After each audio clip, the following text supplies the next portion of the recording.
Hello. So this paper, I started working on this paper after I came back from the summer seminar this year. And for those who weren't at the seminar, I think we all left the seminar feeling a little bit frustrated, and not at each other, but just because it seemed like there were places where we just fundamentally disagreed about certain intuitions about faith. And so you start to have this worry, can we really say interesting things about faith, or how are we ever going to get on the same page? And my thought was, well, I don't know, in the Bible it says that I should have faith, and there must be something specific that's being referred to there. So I started thinking a lot about these people in the Bible, and the people who had faith, and who were commended for their faith, and what was it that they were doing. And after I thought for a long time, it's easier for me to express myself through like artwork than words. So I went to work and I created this. And this was sort of the conclusion I came to about what was the nature of faith after the conference and these reflections on the deep faith of people in the Bible. So my next challenge was to try to put this beautiful piece of art into words. And what you're going to witness is that paper.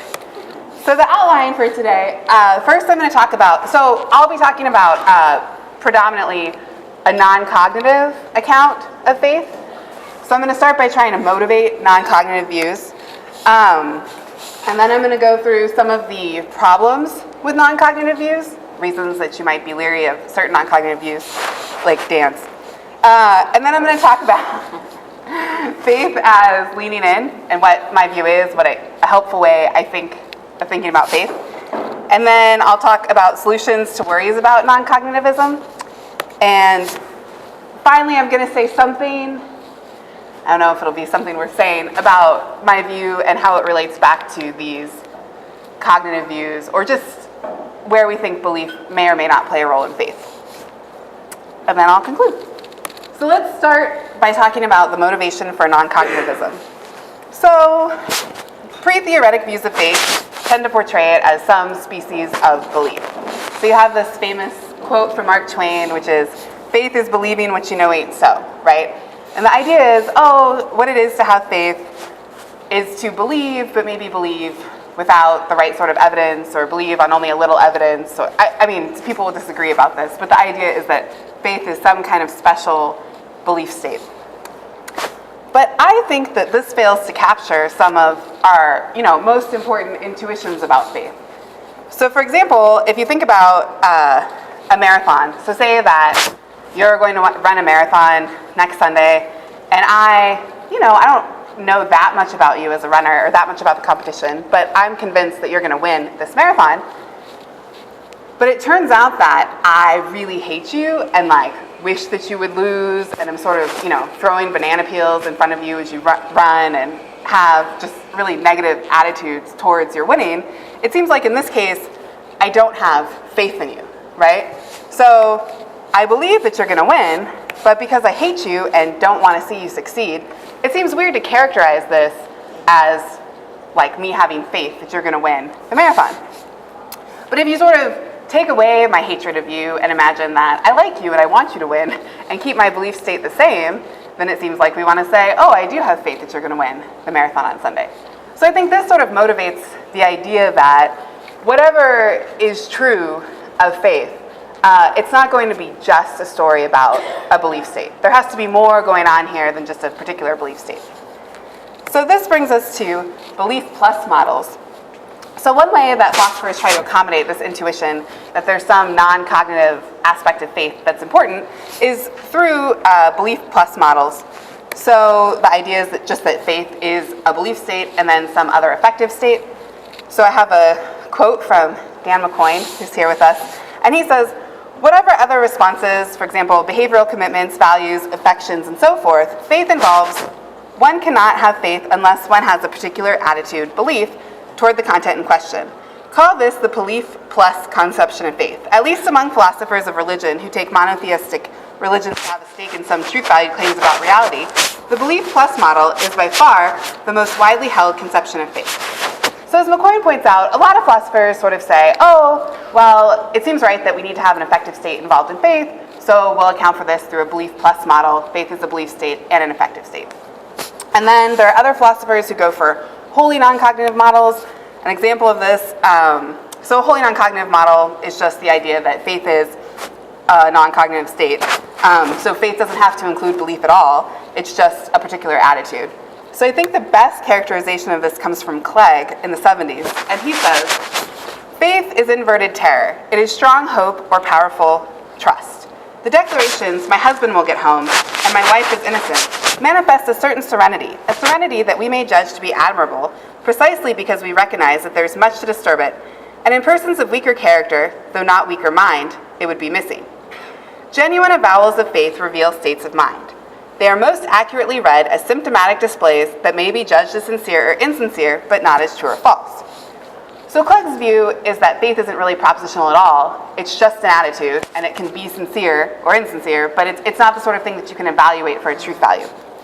So I'm not really arguing here that we should have a non-cognitive account of faith. I'm just sort of arguing that most people accept that faith is non-cognitive in one way or another, either through a belief plus model or this wholly non-cognitive models. So because it's widely accepted that faith should have at least a non-cognitive component, I think it's interesting to think about, well, what might that non-cognitive component be like? And so my aim in this paper is really going to be to develop a model or way of thinking about this affective part of faith. I don't want to make any claims about whether faith, I mean I will, but I don't want to make claims about whether faith is wholly effective or only partially effective, or if we should go with the belief plus model, or does belief matter, or do we have to have belief, can we just have acceptance? These are all questions that come up when we talk about faith, and I'm sort of setting those aside for right now, and I just want to focus on this non-cognitive part of faith. What is it like? What's the phenomenology of it? So as I develop this model, I'm just going to bracket off the question of whether faith requires belief. I will say something about it at the end. Good. So that's the motivation for non-cognitivism, and now I want to start by talking about some non-cognitive views that are already on the table. So first is a belief plus model, and it's belief plus desire. So this is a pretty popular model. Faith is just belief, and a belief with a desire for some state. So in the marathon case, the reason why I lack faith is I don't desire you to win, but if I do desire you to win, then I have faith. So I have a quote from Dan Howard-Snyder here. Cognition alone cannot motivate behavior. Desire is required. Like propositional fear and hope, therefore, propositional faith has desire built into it. Even if one can have faith at P without desire for the truth of P, one cannot have faith at P without desire in virtue of which one cares that P. As we've just seen, different sorts of desires might satisfy that description. So let's gather them all under the rubric of a positive conative orientation and say that faith at P requires a positive conative orientation towards the truth of P. So this is Dan's view. I do honestly worry sometimes that I mischaracterize what a positive conative orientation is, but maybe Dan can more clearly articulate it for us later. But my general idea is that it's just, if you don't desire, so maybe a recognition that you ought to desire a certain outcome.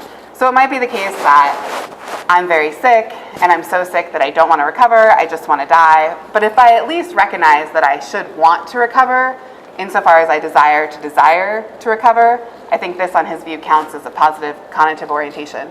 But the general idea is that you need to have a desire at work in there somewhere. And the desire has to be aimed particularly at P, where P is just the proposition that you have faith in. So I'm worried about what I call hopeless cases, because I think that this desire view is incompatible with several exemplary cases of faith. So one example, so Noah we think of as a man of faith, and Noah had faith that God was going to destroy the world with a flood. In fact, it's precisely this faith that motivates Noah to build an ark, right? So Noah has faith that God's going to destroy the world with a flood. And also Abraham, another sort of canonical example of faith, and Abraham, he has faith that God has asked him to sacrifice his son. And if you're like, Abraham, why are you going to sacrifice your son? And he's going to be like, well, I really heard this voice telling me, go sacrifice your son, and I have faith that that was God telling me to sacrifice my son. So I also have a secular example, which has just the same structure, but I think, I won't skip it. Okay, so we can imagine constructing the same sort of situation as Abraham and Noah in a secular example. So say you have Jane, who's the commander in an army, and Jane gets word from her officer, or the people above her, that she is going to be invaded. And they say, you're going to be invaded. We know the enemy has plans to invade you. They're absolutely coming. Prepare for invasion. And so Jane starts to prepare for invasion, and nothing happens. And a day passes, another day passes, a week passes. Her soldiers are sort of like, Jane, can we just go back to playing cards? And she's like, no, I have faith that the invasion is coming. So she's totally convinced. She's deferred to her officers. Jane says, no, the camp's going to be invaded. Now, you might worry at this point that I'm not paying careful enough attention to a distinction that could sort of resolve these problems. And the distinction is between attitudinal and propositional faith. So you might think, look, these examples are sort of relying on an ignorance of the faith in, faith that distinction. So in all of these, like propositional faith, which is what Snyder's primarily concerned with, those are instances of faith that. So the kind of faith that relates us to a proposition. So if I have faith that you're going to win a marathon, that's propositional faith, because it's a relation between me and the proposition that you're going to win a marathon. By contrast, attitudinal faith is faith in. So I might not have faith that you're going to win the marathon, but I might have faith in you, right? And so attitudinal faith is a relation between a person and another person.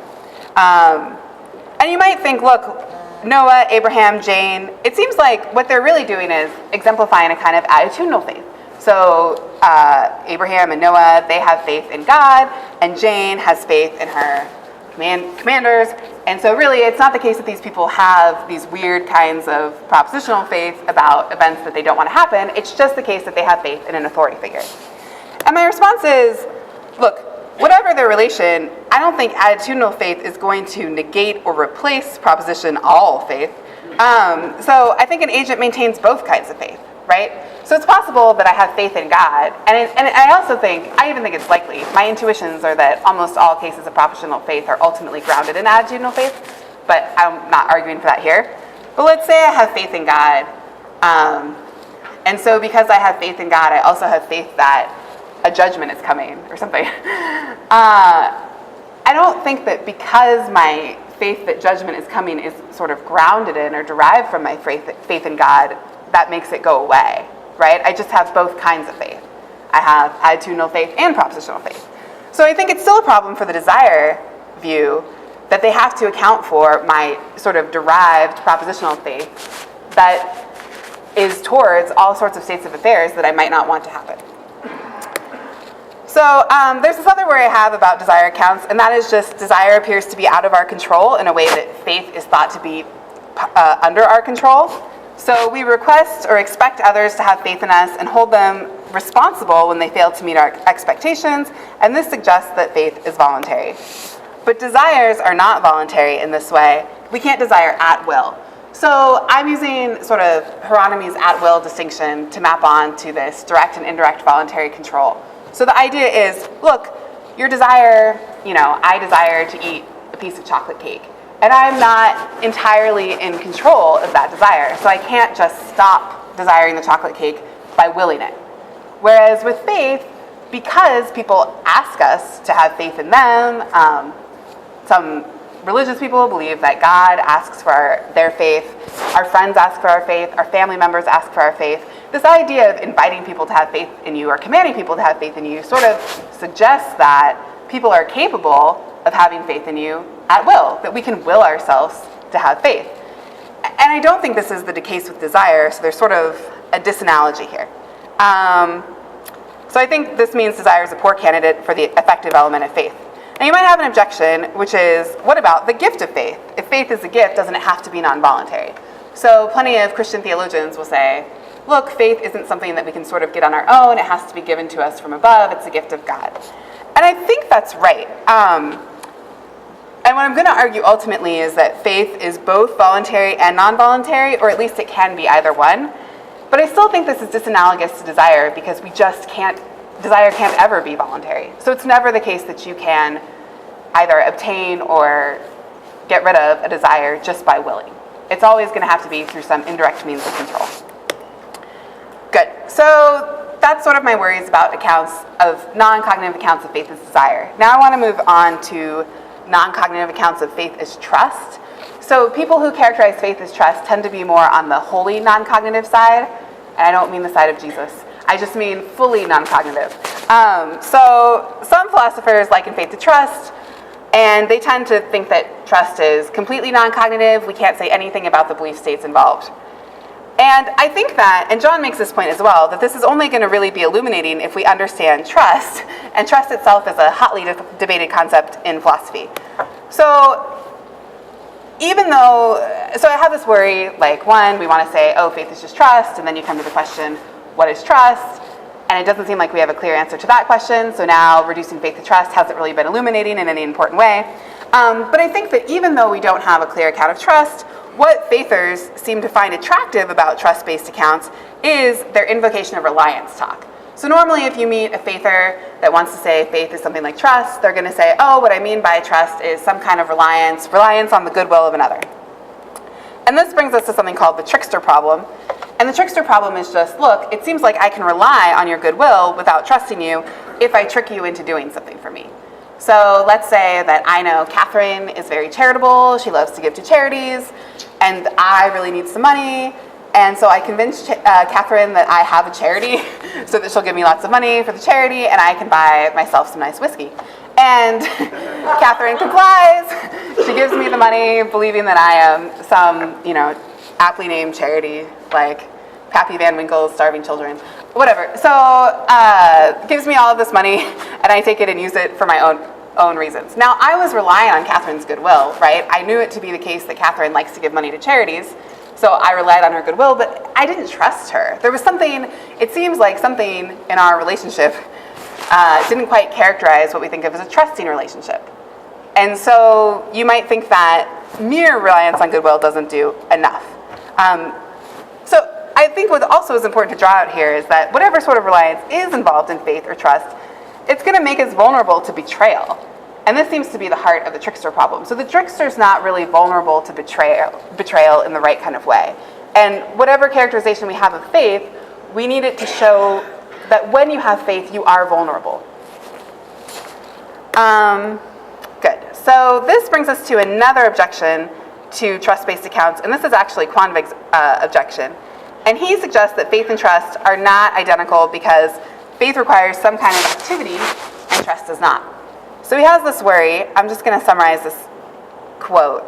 And the worry comes from the Stoics. And the idea is sort of, look, it seems like the Stoics exemplified trust, but they did it by exemplifying like apatheia, and you might worry that, so the Stoics are sort of just like, oh, I'm not going to worry one way or another. They could be totally apathetic.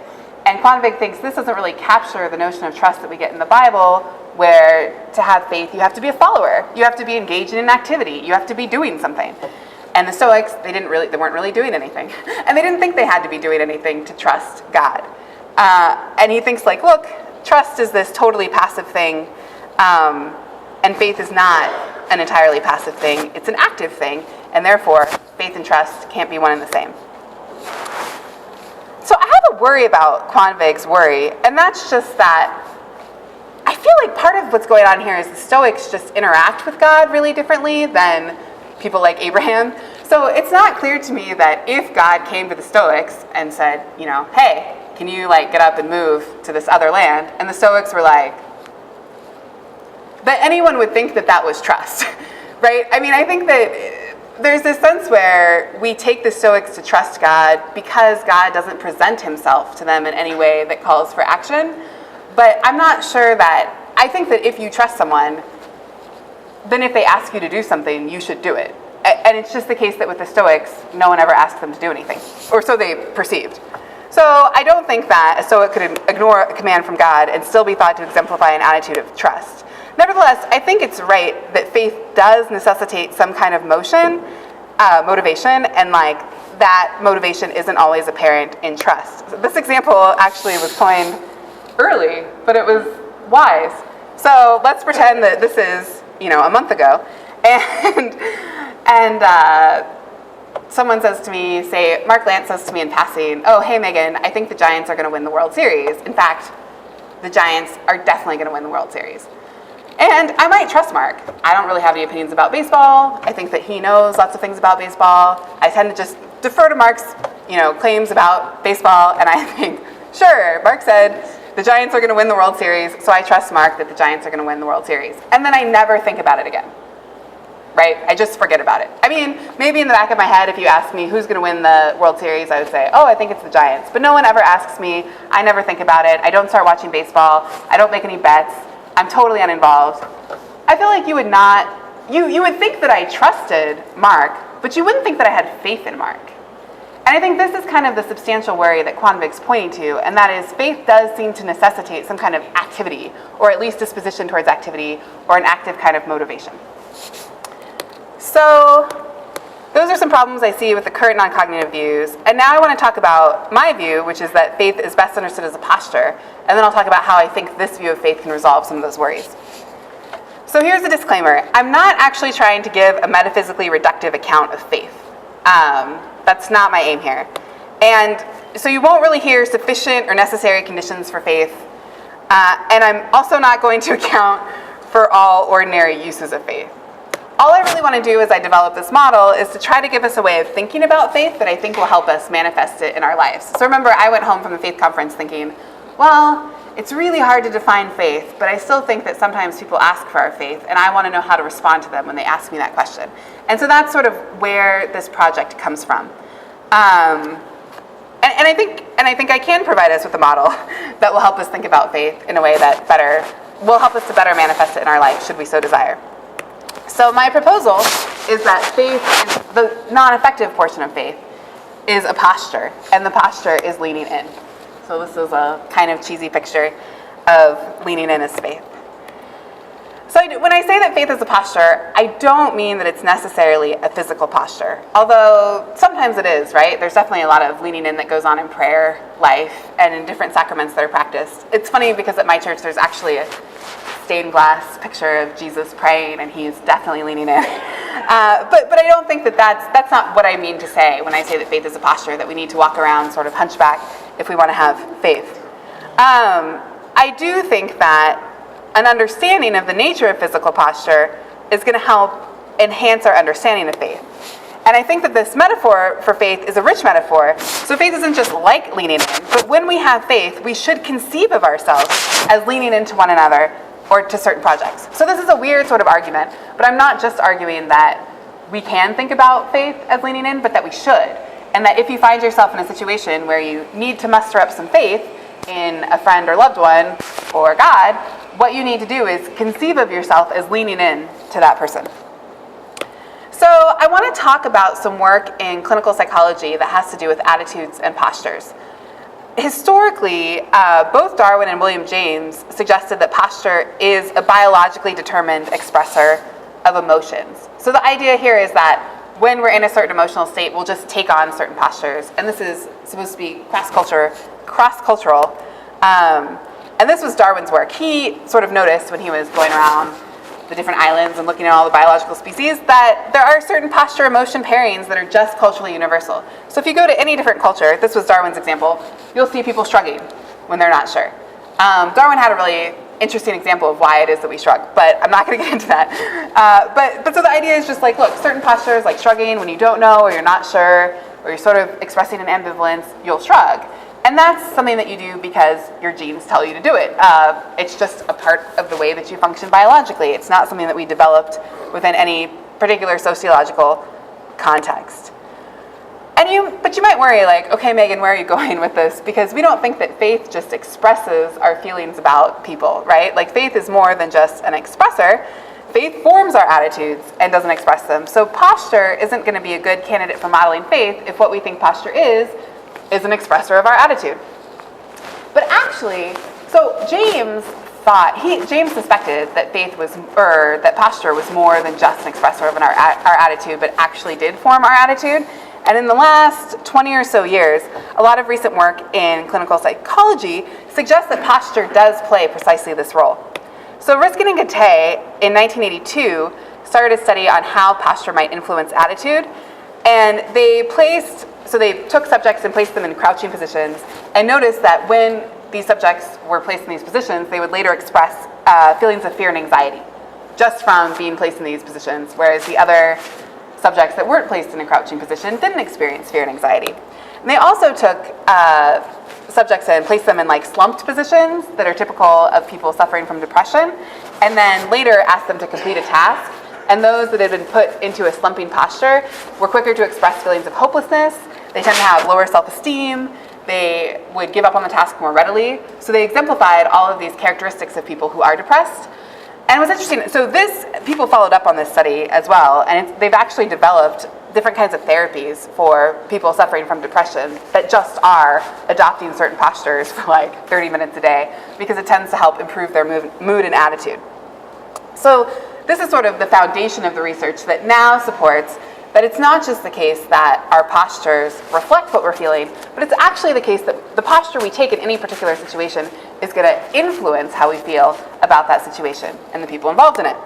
So I want to talk about a particular posture, the posture of leaning in. And Eddie Price and Tom Harmon-Jones have been sort of working on the posture of leaning in, following up on the works of Riskin and Gattei. And they've been examining the link between posture and approach motivation. So approach motivation sort of situates within the context of clinical psychology in that motivation is taken to be just a more general construct than desire. So I might be motivated to take out the trash even if I don't desire to do it. And in the language of clinical psychology, that's because desire just instantiates a specific kind of motivation, right? So I have some motivations that are desire-based, and then I have these more general motivations that are not desire-based. And approach motivation is a specific kind of motivation which presses us towards a goal or desired outcome. And it's often contrasted with avoidance motivation, which presses us away from a perceived evil or undesirable outcome. So an example would be if I say that I'm going to go to the gym, or I want to go to the gym. In one case, I might say, oh, I want to go to the gym because I want to be healthy. And here I'm expressing a case of approach motivation, right? Because I want to attain some goal, I'm striving for something, and that is health. In contrast, I might say, oh, I want to go to the gym, and the reason I want to go to the gym is because I don't want to get fat. So here I'm expressing avoidance motivation because I'm trying to avoid some perceived evil, that is, the evil of getting fat.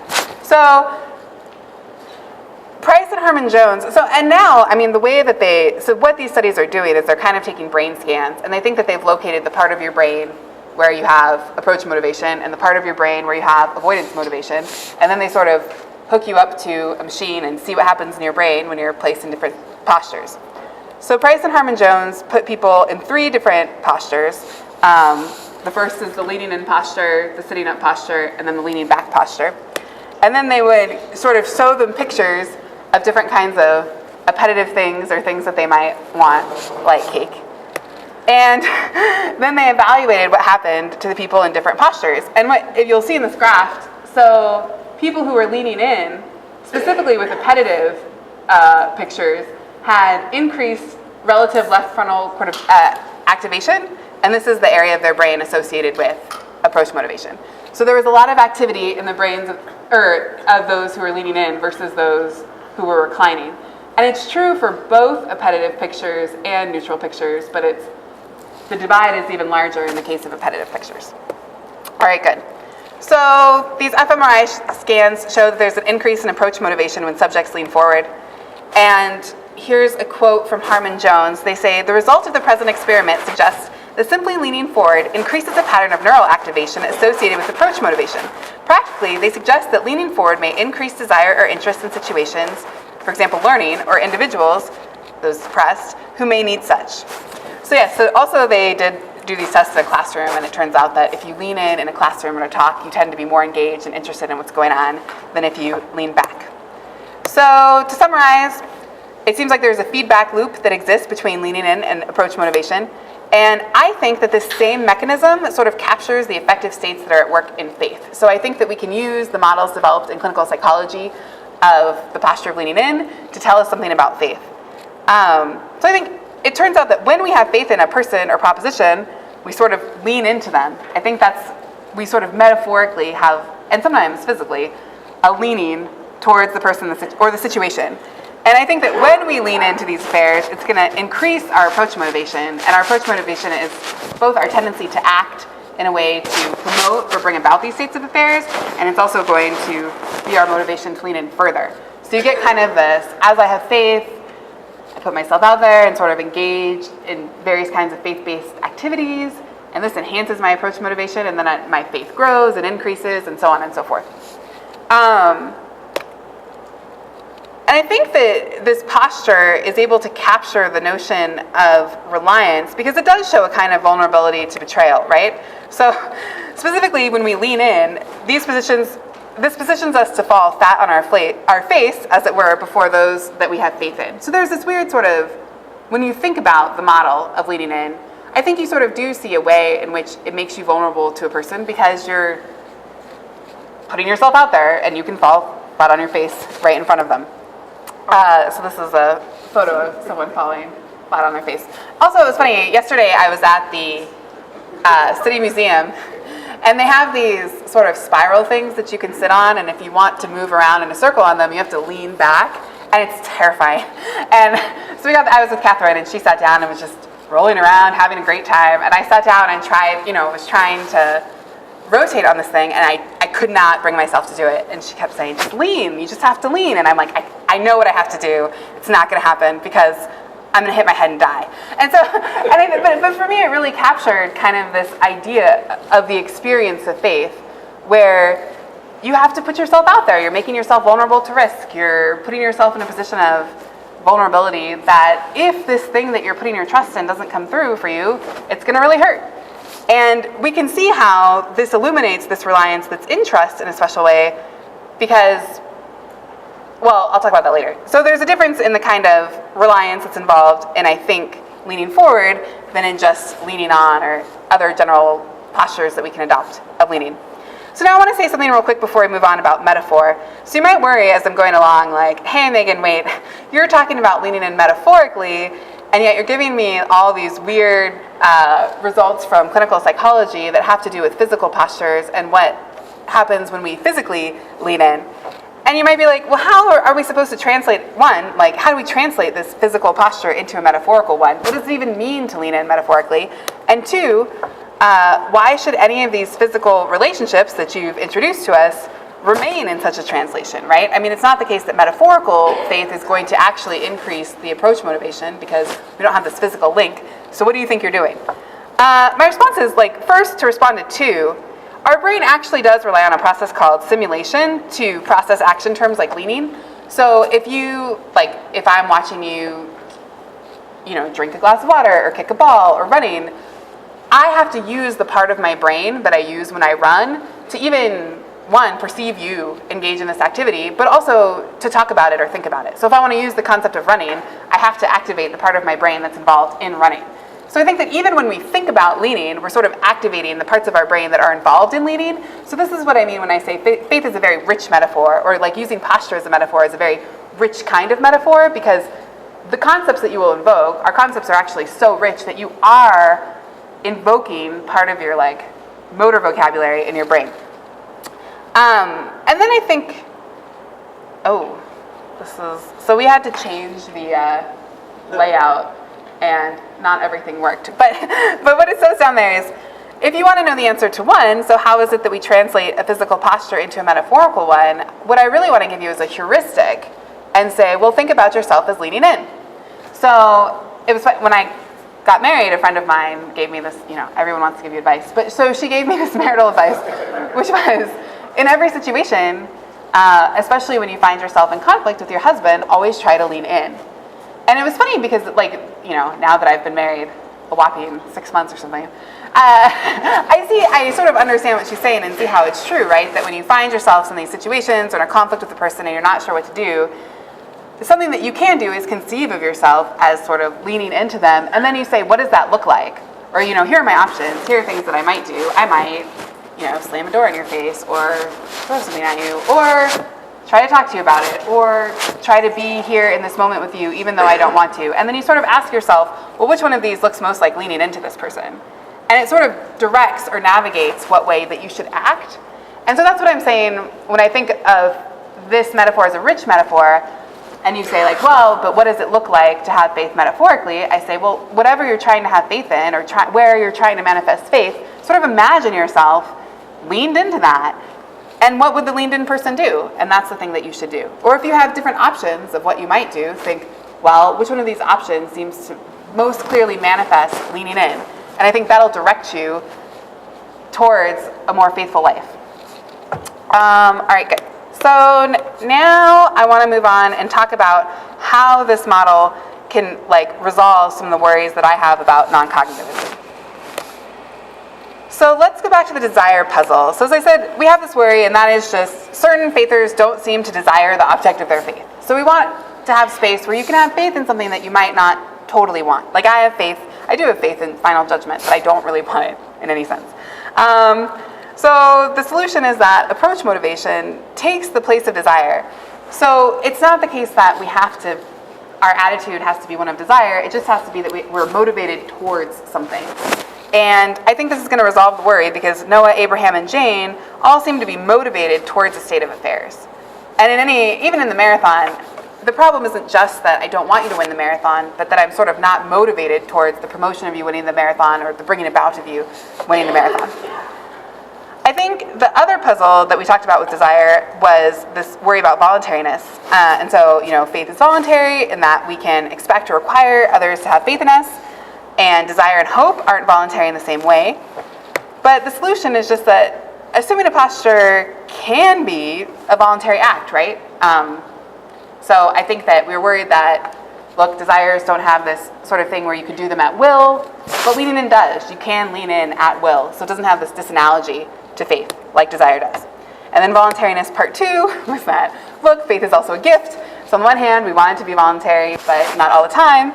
And the solution is just that postures like that as well. So others can place us into postures, and sometimes this is going to be necessary. So if you think about physical therapy, where you've lost the ability to move in certain ways, or even in yoga, so my own experience of the few times I've tried to do yoga has essentially been the instructor constantly trying to place me into the correct postures because I can't get into them on my own. I can't get into that one even with help. But in theory, there's going to be certain postures that are just really hard to adopt without somebody helping you.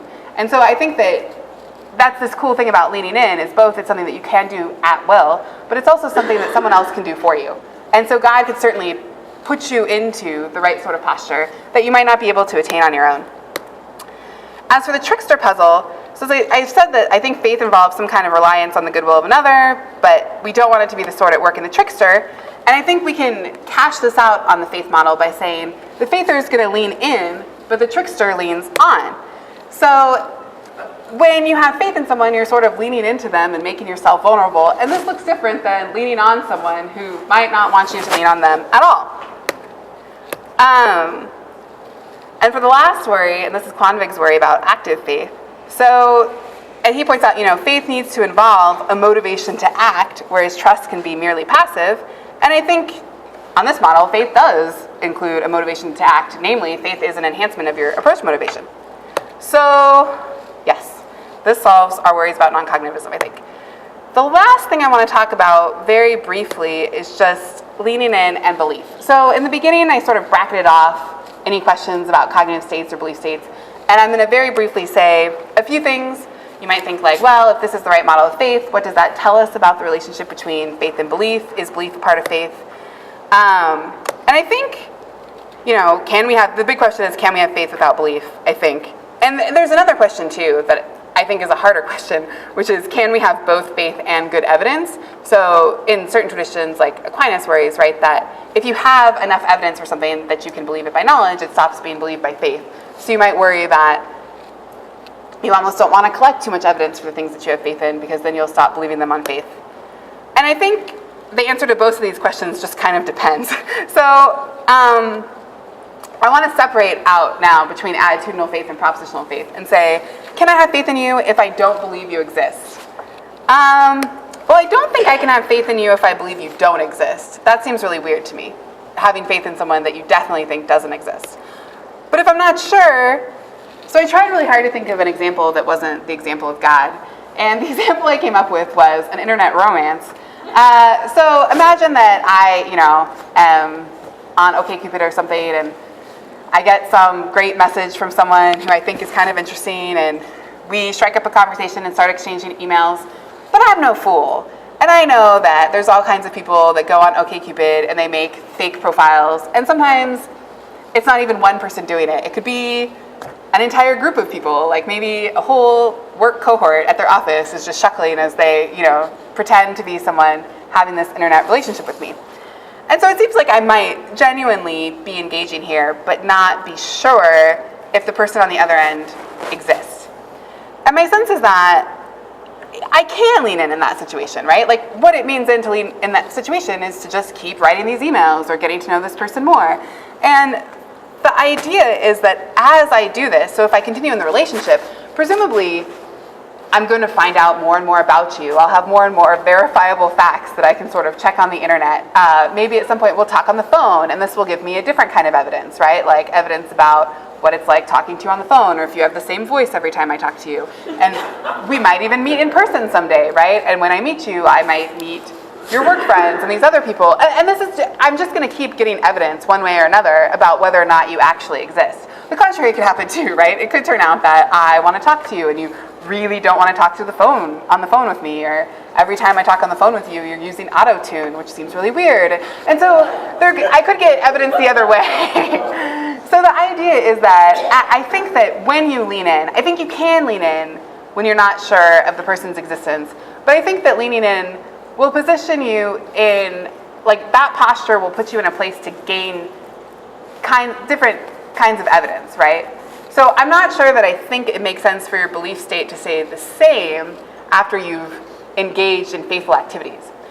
When I gave this talk before, Rebecca Kukla made a really interesting point that I want to note, and that is while leaning in is going to help you gather certain kinds of evidence, it's also going to prevent you possibly from gathering other kinds of important evidence, right? So just like any posture, so like when I lean like this, I'm in a better position to gain evidence about this table, but I'm in a poor position to gain evidence about whether or not Trent's paying attention. And to get that sort of evidence, I need to kind of lean back and take a broader view of the room. And so I do think that and I think this is an interesting feature of faith, is that it puts you in a posture towards a person or proposition so that you're going to be maybe in a better position to collect some kinds of evidence and a worse position to collect other kinds of evidence. As for propositional faith, I think it's similar to what I said about attitudinal faith, but it's a little bit more complex. So you can think about two different kinds of propositions. One, the proposition, I have faith that God exists and interacts with the world. So this proposition, it seems to me it's going to function sort of like attitudinal faith. You can lean into it, and as you lean into it, you're going to gather evidence, but that evidence will be sort of biased, and it's biased with respect to the posture that you've taken. But then there's these other propositions like, I have faith that Jesus was born of a virgin, and I don't even know, I don't know what it means to lean into that proposition, and even if you do, like if what it means is you read all the evidence that you possibly could about what? I mean, what kind of evidence is going to confirm or deny this? I don't know. So I think that there are certain kinds of propositions that just seem resistant to the kind of evidence that you can get from leaning into them. I mean, maybe what it means to lean in here is just to believe it, right? And you affirm it in creeds and stuff like that. But I don't think that doing that's going to give you any new evidence. I mean, what you might think is that this is just a mistake because really what you gain evidence about is sources of propositional knowledge. Like maybe you gain evidence about whether or not the Bible is true or something. And so as you lean into the Bible, believing the Bible is true, you gain evidence about that, and then you have more reason to believe that Jesus was born of a virgin. I don't know, but I think there's a problem here. So I tend to think that in certain cases, it makes sense to think about the belief states involved in faith as states where you're going to gather a biased kind of evidence. And in other cases, I just can't make any sense of it. So again, we have this worry, which is like, well, what if gathering evidence is going to convert your faith to normal knowledge? And to that, I have nothing to say. I think that's a good question. I don't really know. Good. So to conclude, the conclusion of the talk is just sort of, I think that we have good reason to believe that any full account of faith must include, at the very least, a non-cognitive component. And I also think that the best model for this effective part of faith, or the best way of thinking about faith, is going to be thinking of it as a posture, the posture of leaning in. That's all I have to say.